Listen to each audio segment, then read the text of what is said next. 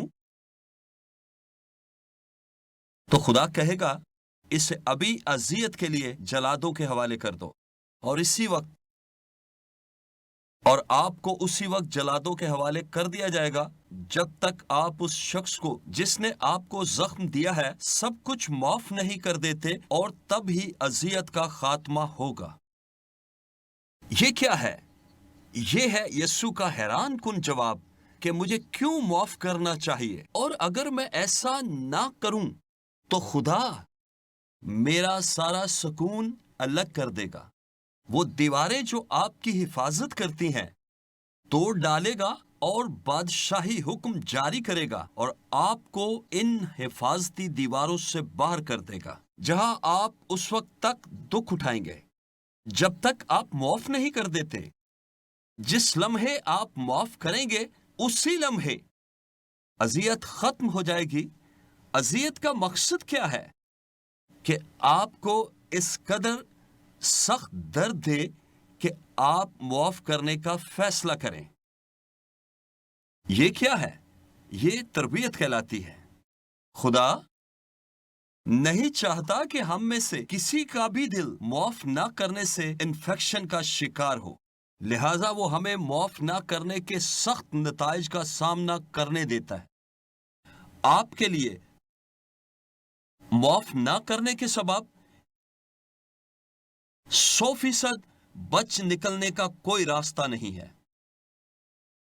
اگر آپ نے معاف نہیں کیا، چاہے یہ 30 سال پرانی بات ہے، چاہے جسے آپ نے معاف نہیں کیا، چاہے وہ شخص مر چکا ہے جسے آپ نے معاف نہیں کیا، اس سے کوئی فرق نہیں پڑتا کہ وہ کہاں ہے، بلکہ معاف نہ کرنا اصل بات ہے جو آپ کے دل میں ہے۔ جب تک آپ اپنے دل سے معاف نہیں کر دیتے، یہ ان 5 ضرورتوں میں سے ایک ہے جو یسوع یہاں بیان کر رہا ہے اور جو میں اگلے پروگرام میں سکھاؤں گا۔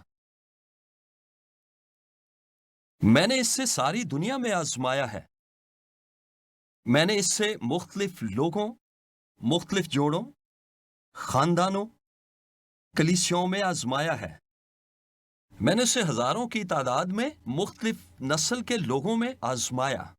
میں نے اسے مختلف قبائل میں آزمایا، اور میں نے اسے مسیحیت کے بڑے فرقوں کے درمیان آزمایا، کیونکہ زخم ہی بہت زیادہ ہیں، اور معاف نہ کرنے کی وجہ سے یہ زخم انفیکشن کا شکار ہیں۔ ہمیشہ انتقام ہوگا اور ہمیشہ ہی نفرت ہوگی، کیونکہ جیسے ہی انفیکشن پھیلے گا آپ معاف نہ کرنے کی اس سلائیڈ سے نیچے گریں گے۔ کیا خدا آپ کو جلادوں کے حوالے کرنا چاہتا ہے کہ دکھ اٹھائیں؟ نہیں، کسی بھی ایسے والدین سے زیادہ نہیں جو اپنے بچوں کو نافرمانی کرتے دیکھیں اور وہ روکیں گے نہیں، اور آخر کار انہیں ان بچوں کو سخت سرزنش کرنا پڑے۔ بے شک والدین کے لیے مشکل ہوتا ہے۔ کیا والدین بچوں کو تکلیف اور دکھ دینا چاہتے ہیں؟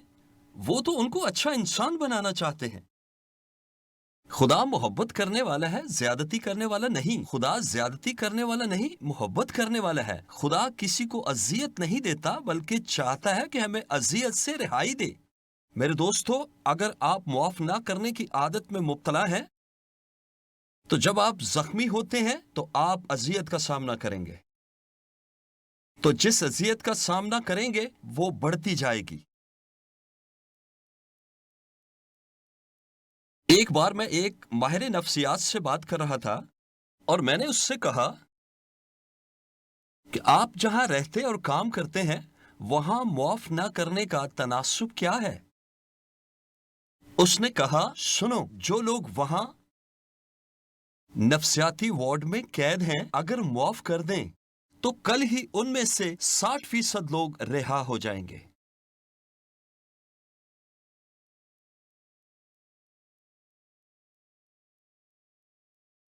لہذا آپ سمجھنا شروع کر رہے ہیں نا اس سچائی کی بڑی طاقت کو جو یسوع نے بتائی۔ اور اب میں چاہتا ہوں کہ اپنی زندگی پر نظر دوڑائیں، کیونکہ اگر معاف نہ کرنے سے آپ اپنے اندر اذیت اٹھا رہے ہیں تو اگلی دفعہ جب ہم ملیں تو میں بات کروں گا کہ اس لفظ اذیت کا کیا مطلب ہے، لیکن اس وقت تک اگر میں آپ کی جگہ ہوتا تو اسی لمحے معاف کرنے کے لیے بھاگ اٹھتا۔